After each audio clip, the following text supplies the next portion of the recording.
Hello दोस्तो, स्वागत आहे तुमचं आपल्या नवीन व्हिडिओ मध्ये.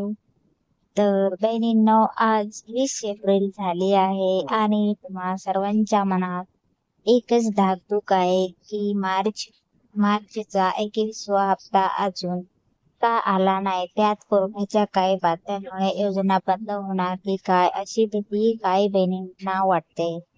पण काळजी करू नका. आजच्या व्हिडिओमध्ये मी तुम्हाला मार्च आणि एप्रिल या दोन्ही हप्त्यांच्या वितरणाबद्दल एक अत्यंत आनंदाची बातमी देणार आहे. हा व्हिडिओ शेवटपर्यंत पहा. व्हिडिओ आवडल्यास लाईक, शेअर, सबस्क्राईब करायला विसरू नका.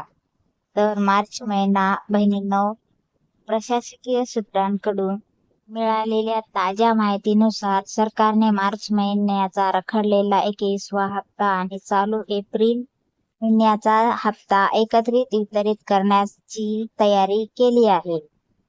नवीन आर्थिक वर्षाच्या बजेट तरतुदीमुळे मार्चचा निधी वितरणास थोडा उशीर झाला. त्यामुळे आता सरकार दोन्ही हप्ते एकाच वेळी देण्याची शक्यता आहे.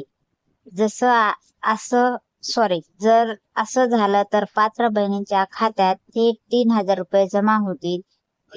यासाठी शासन निर्णय म्हणजे GR येत्या 2 ते 3 दिवसात अपेक्षित आहे.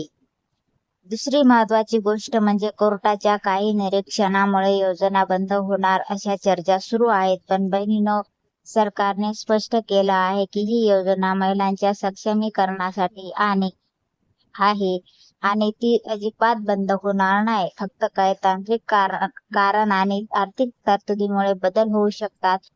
त्यामुळे कोणाच्याही अफवांवर विश्वास ठेवू नका. तुमचा लाभ तुम्हाला मिळतच राहील.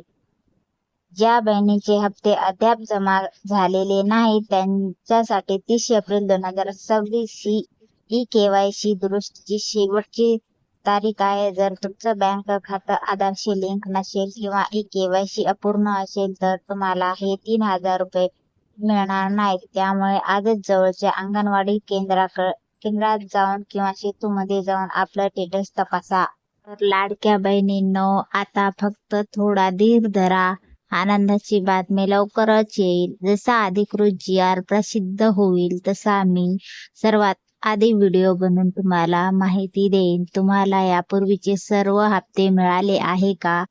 कमेंट्स मध्ये नक्की सांगा. माहिती आवडली असेल तर व्हिडिओला लाईक करा आणि चॅनलला सबस्क्राईब करायला विसरू नका. धन्यवाद. भेटूया पुढच्या व्हिडिओमध्ये.